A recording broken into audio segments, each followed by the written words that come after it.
Do you have a personal press kit? Even you, for your job search, you need your own personal press kit.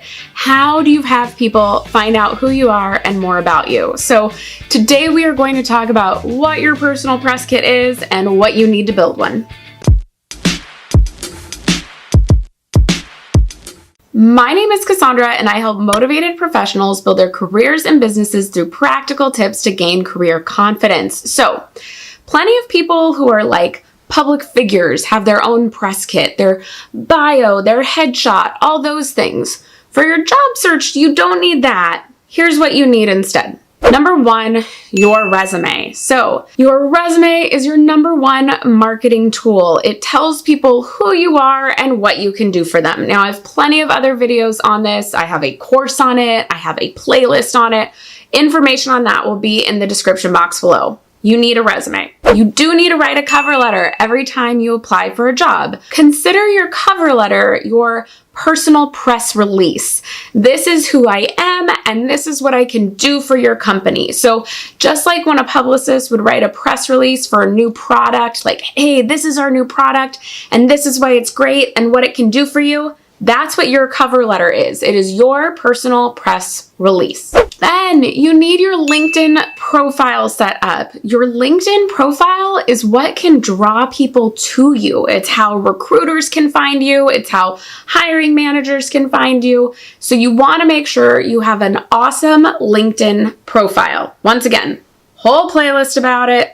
All the info in the description box below, but you definitely need to get your LinkedIn profile in order, right? You're not going to send a headshot to anyone like in a public figure press kit, but you have that nice photo on your profile. You have that great headline that gets you found in search. You need to get all of that in order to really help in your job search. And then this next one is going to sound super old school, but part of the way you brand yourself is by making sure you're consistent throughout every facet of your life. And that includes, I know you're not expecting this, your voicemail on your phone.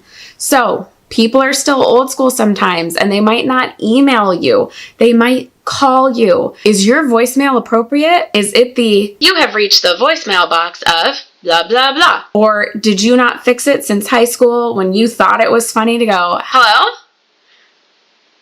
Hello? Just kidding, I'm not here. Like, no, that's not okay. You need a professional sounding voicemail. So on the off chance that somebody still sends you a voicemail, somebody still calls you on the phone and you didn't pick up because you didn't know the number, that they can leave a message and not be like, who's this person? Do we want to hire them? Okay, so those four to me are the must-haves in your personal press kit to advance your career. But these next ones I think are really nice additions that can kind of set you a step above everybody else. So, a business card. Now, hear me out. I know right in this particular moment, a business card might not be the most important since, we're not going to like a lot of in-person networking events or conferences. And yes, there are the people out there who say business cards are dead. I love a business card. I think they're a great way to brand yourself. I think this is where you can have a little fun. You can make it kind of interesting. You can choose colors that reflect you or a design that you like. But the key thing on a business card is only put the key information, your name, your phone number, your email, maybe your LinkedIn profile, and then maybe a little something to brand yourself. But unless you are determined that you are working in a very specific niche, I would not put a title on this. So don't put like creative ad director if you're willing to do other things within advertising, or social media manager if you're willing to do some sort of other role within the public relations world. So be careful on that. But this can be a great way to maybe add your strengths on there if you've ever taken Strengths Finder, or a quote that you think defines you, or just your social media accounts if you think they'll be a good reflection of your brand and who you are. you could put those. But I do think business cards are great because when we do get to meet people in person again, they are a nice way to just have something to trade, to remember who this person is. I have been to the events where we all just, oh, let me follow you on Instagram. Well, if they don't post a lot, I don't see them, right? Or if the algorithm doesn't remind me who they are and put them in my feed, I'm like, who was that girl I met at that event? And I'm scrolling. It's just hard to find. I'd even say the same thing with LinkedIn. So I think a business card is a nice way to stay in touch. Then you may want to have a branded signature line on your emails. Now, I will be honest, this is one I'm still working on, but there are a ton of cool programs out there now that can help you do a really nice branded signature line with maybe your picture and a link to your LinkedIn or a website or whatever. Once again, it might be a nice place to put your 5 strengths from StrengthsFinder if you've taken that, something like that. So it's just a nice kind of other way to brand yourself and kind of help give some it's your own press kit, right? It's showing people who you are. We want to make this consistent and show people who we are throughout every one of these areas. And then 7, you may want to have a portfolio. Now, this may be digital, like using a site like Portfolium, or even just using that about section on LinkedIn to put some of your work, but anybody can have a portfolio. You don't need to be in a creative field to have one. If you're in sales, can you pull some spreadsheets of the sales you've made last year and your percentage increases? Or in accounting, what have you done in that area? You can print out social media posts or put them on, a portfolio of these were the posts I created. Here were the impressions. Here were the likes. Here's how many followers we got. There's a way to demonstrate what you can do. So I do think you need 2 of these. You need a digital version, but you also need an old school 3-ring binder with these put in it, right? In plastic sheets. The reason why you do it this way is so you can move those sheets around depending on the job and what's going to be most important to that interview. But it's just always helpful to have visual representation of what you've done. So create some sort of portfolio. Then, taking it a step further, do you need your own personal website? Now, this is a case-by-case basis, but a website is a nice place to put your picture, a bio of who you are, maybe a blog of some of the things that you've done in the past, a page of just your resume. It's just a nice feature. I don't think everybody needs this. I don't think you need to spend hours on this, but it's not a bad idea to have one. It depends on you and your situation, but it could be a nice piece of your press kit. And I have a feeling this is where you're like, she's going to give me a Squarespace sponsorship, but I'm not sponsored by Squarespace or Wix. If either would like to call me, that'd be great. And then this last part of your press kit is for you. So when people are in public relations, they have their list of the media that they're going to send this press kit to. And I want you to make sure you are keeping a list of who you are networking with or who you want in your network. And I don't care if that's an Excel spreadsheet, if you are keeping it in a notes page on your phone, but you need to have your own distribution list. So who are those people you are networking with that if the time comes where a job opens, you will send them your resume and your cover letter and essentially a piece of this. There are 10 skills that employers say are the most important when hiring or promoting people. And so today we are going to talk about what those are, and I'm going to give you some prompts to help you start brainstorming some examples of how you've done them in the past. So I highly recommend you grab a pen and paper, take some notes. I'm going to give you some prompts to start thinking about how you can incorporate these skills into your resume and your interview answers. You might be like, where did you get these skills from? Well, these skills were actually listed by employers in a survey from NACE. And NACE is the National Association of Colleges and Employers. So this is where most career centers in colleges get a lot of their information. And employers who recruit heavily on colleges, they're a part of this association as well. So they did the survey, said, what is it you employers are looking for? And they said, these are the 10 skills that are most important. And I am giving them to you in order of importance. So with that, so number 1, problem solving.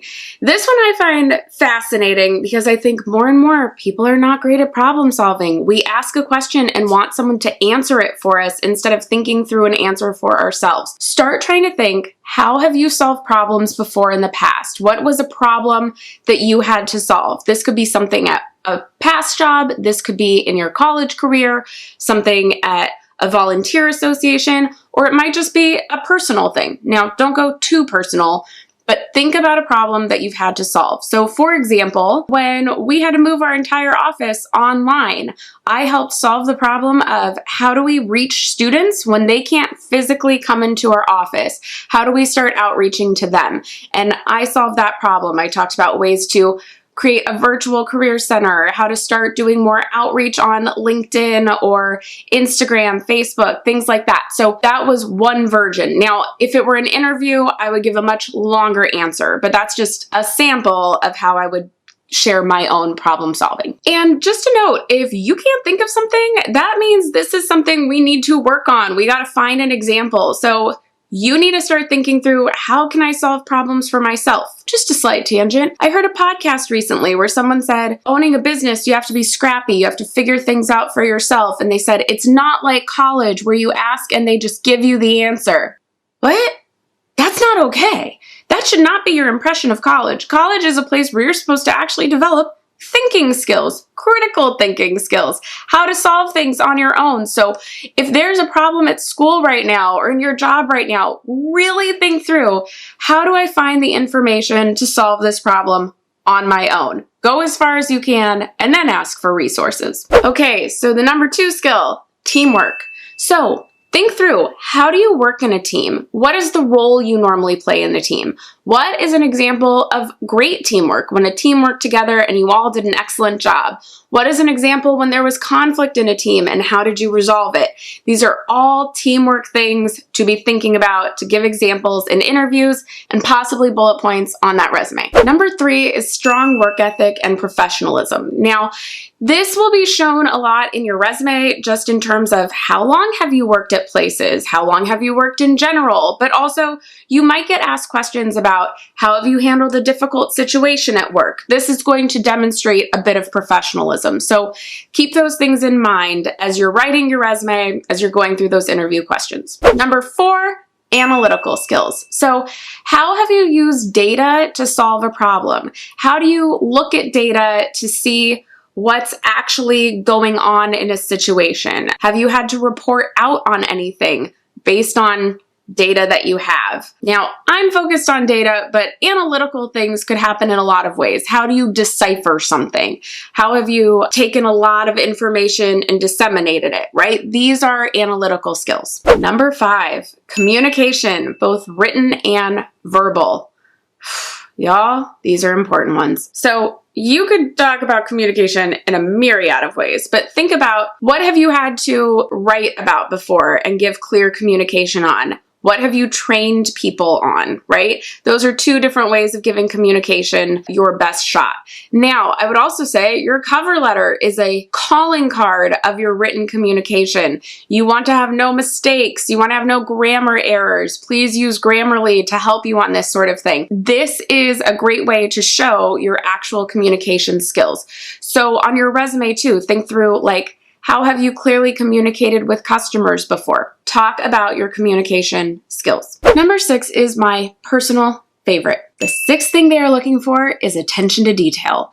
So this one can be solved so easily. Oh, so easily, and people don't do it ever. Y'all, quit writing strong attention to detail on your resume, okay? You don't get to just write that. You know how you tell me you have attention to detail?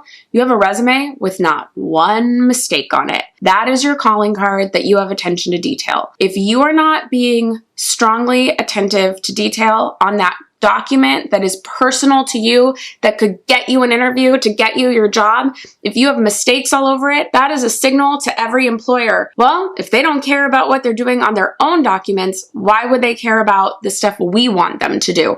So you have to make sure that resume has 0 mistakes. Number 7, they're looking for people with initiative. So think through, where have you taken the lead? Where have you kind of stepped up to the plate, gone out of your way, done something outside your job description to help out? If you haven't done these things, start thinking of a way you can take initiative. So you can talk about it in an interview. Number 8, adaptability. Okay, so this is a huge one. People are looking for people who can be flexible, but here's the beauty of what we've all been through in the last year. You have definitely had to be adaptable. So use something from this crazy world situation that we are in and talk about how you've had to adapt. How did you adapt when pivoting to working at home? How did you adapt to doing school at home, to your home being your work and your home life and everyone being in the same place all the time? Like, there is something in there that you can use for adaptability. Number 9 is tech skills. So what are the technical skills you need for the job you're looking to go into? This you can find on job descriptions. Is there software that they talk about all the time? Is there a certification they ask you to have? Make sure you're demonstrating those skills. And then number 10 is interpersonal skills. So this, I feel like, is a blend of teamwork and communication. How do you communicate with people? How do you like to work with others? What is your relational style? These are all things that show your interpersonal skills. Sometimes they'll ask a question in an interview of like, what is something you really value in a supervisor? Or how do you like to manage the people beneath you, right? Or the people that are your subordinates, or however they, now that's a term I feel like people don't want to use, but the people on your team. So be thinking of those interpersonal skills and how you've demonstrated those things in the past to give an answers. So that is it. 10 skills that you need to have to be highly employable. These are the skills that employers are looking for. So let me know in the comments, what do you think is your strongest? I'm really curious about this. I would love to know what you think you're strongest at. I read all of these. Please put them in the comments below. Normally here I give some pretty traditional, tried and true career advice, but today we are going the polar opposite, and I am giving you my craziest, think outside the box, be brave, try something a little different career advice. So let's get to it. First craziest advice, I want you to take improv.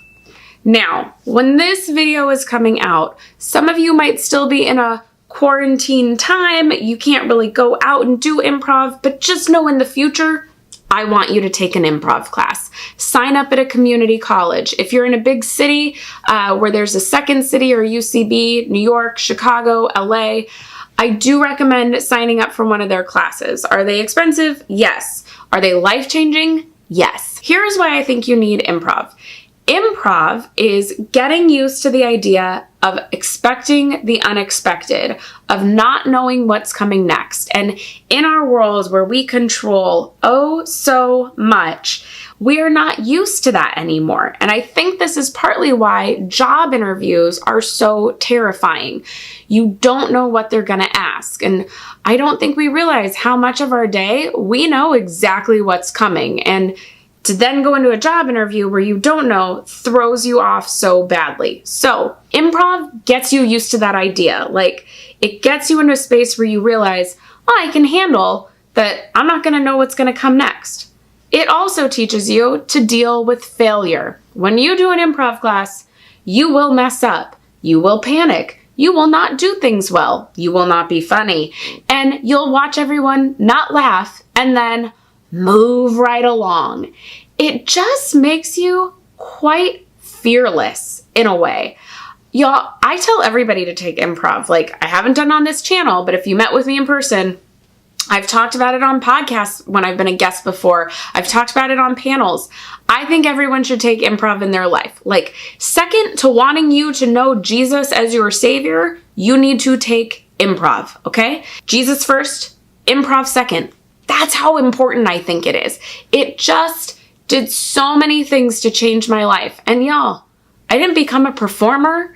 I didn't take more than 2 levels of classes, but it was enough to teach me these great skills. I watched myself become braver. I watched myself try things I wouldn't have tried before. I watched myself fail at things and go, all right, like the world doesn't end. And I think it helps so much for your career. You will become braver and apply for that job you never thought you'd apply to. You will go into that interview and give some answers that you weren't prepared for and go, you know, I did the best I could. We'll see how it goes, instead of berating yourself afterwards for not being perfect. It just teaches you to open up in totally different ways. So I want everyone to sign up for some sort of improv class.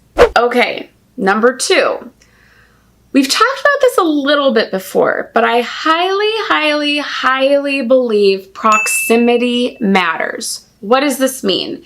It means if you want to work in film, you need to be in a city where film happens and be working in places where you will meet people in your industry. That means that we do not just hole up in our houses all the time. I remember a billion years ago, back when the Oprah show was still on, I believe it was Dr. Phil who was like, if you want to get married and meet someone, you need to get outside your house unless you're going to marry the FedEx guy, right? Same thing. If you want to work in the film industry, if you want to work in tech, you need to be hanging out in the areas where you will meet people.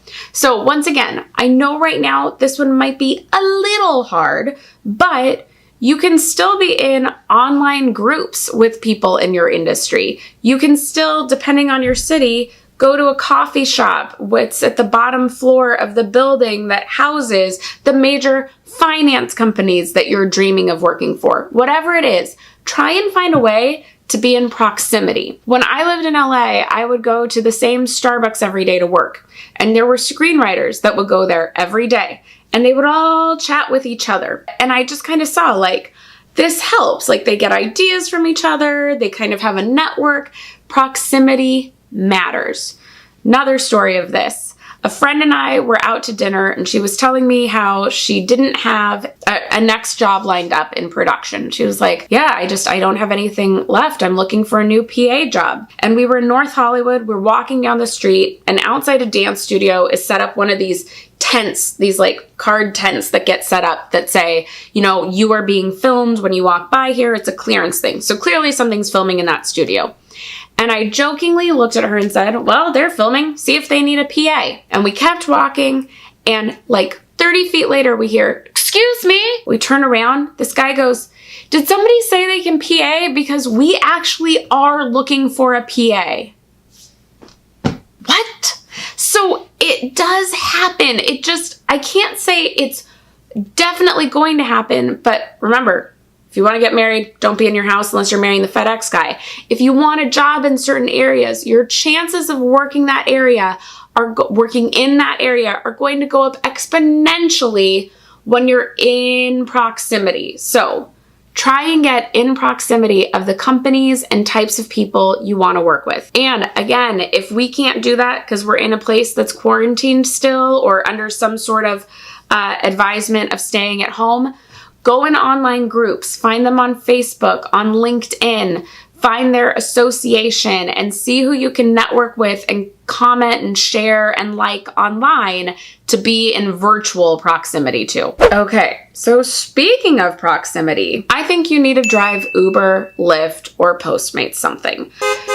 This is a key one. If you drive Uber and you want to work in film and you live in the LA area, why are you not going to Hollywood or going in like the Burbank studio area and just using that as your Uber area? You can Uber anywhere, so why not Uber in a place that's strong proximity to the people you want to work with? So I have told people this for years. I had a student that I saw on his resume drives for Uber, and I said, you want to work in film? Are you going up to LA to Uber? And he said, no, because we're in Orange County. And I said, why aren't you driving up there? You can do Uber anywhere. Why not take the 40 minutes to go up to Hollywood and then Uber in that area? He did. He came back to me and said, thanks for that tip. I picked up a producer, got talking with him. He gave me a PA job. From there, I went and did a bunch of other PA jobs. I can barely finish doing my qualifications for graduation because I'm getting so much work.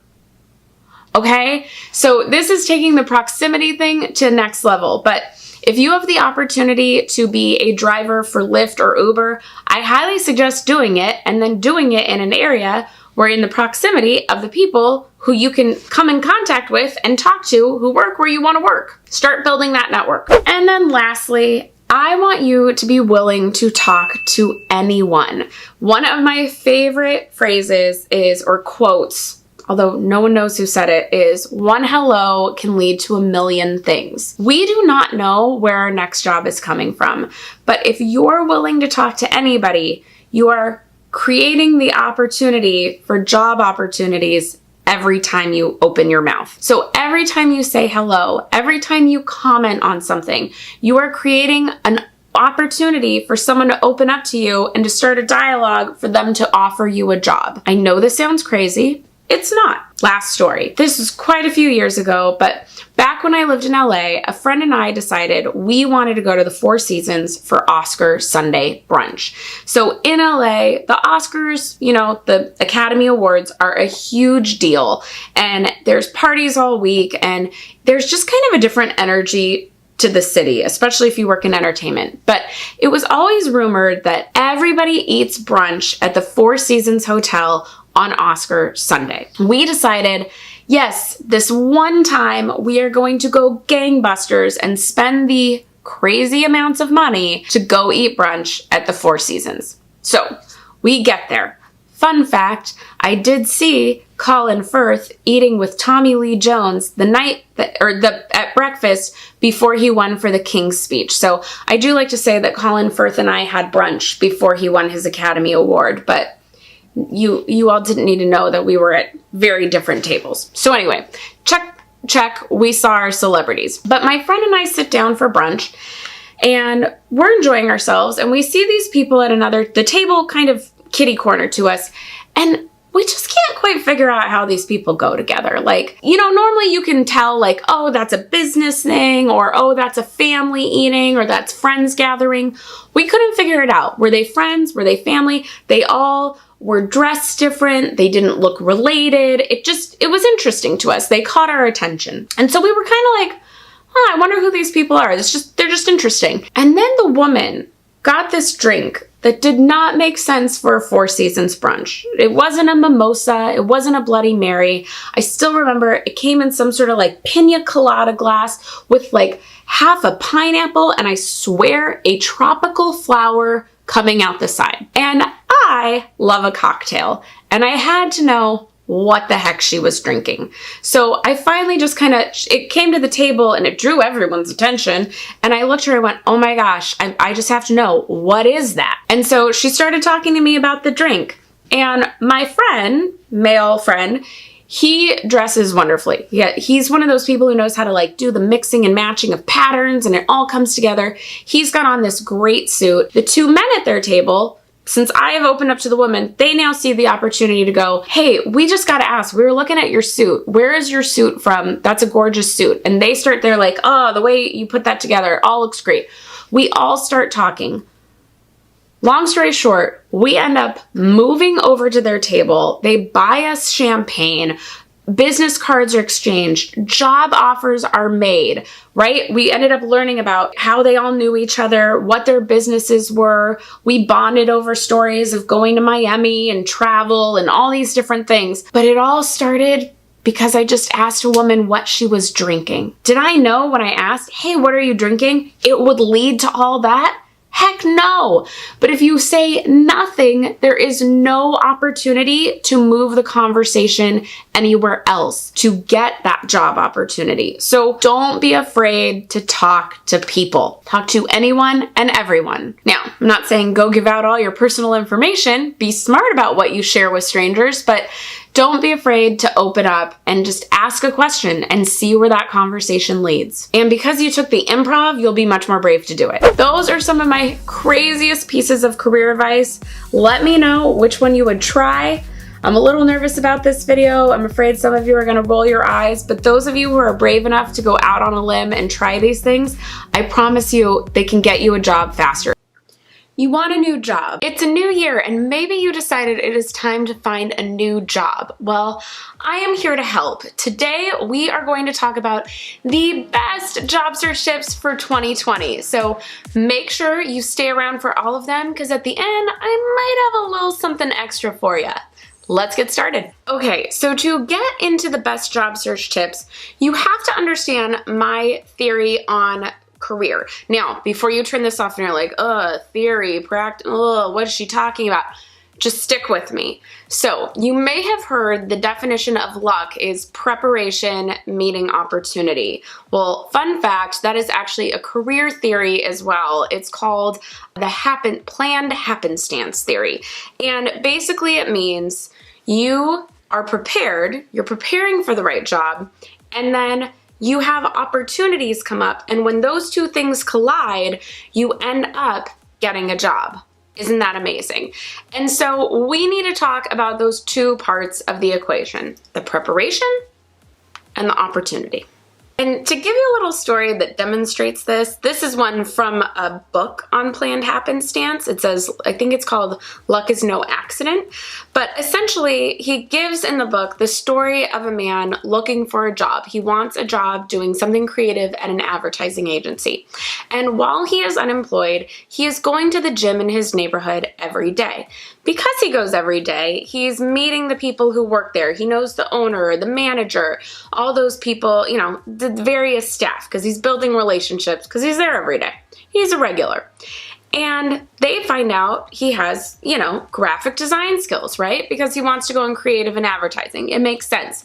And they say to him, hey, well, you know, we actually want to hire a graphic designer and a marketer to do all the, you know, creative for our gym. Would you want that job?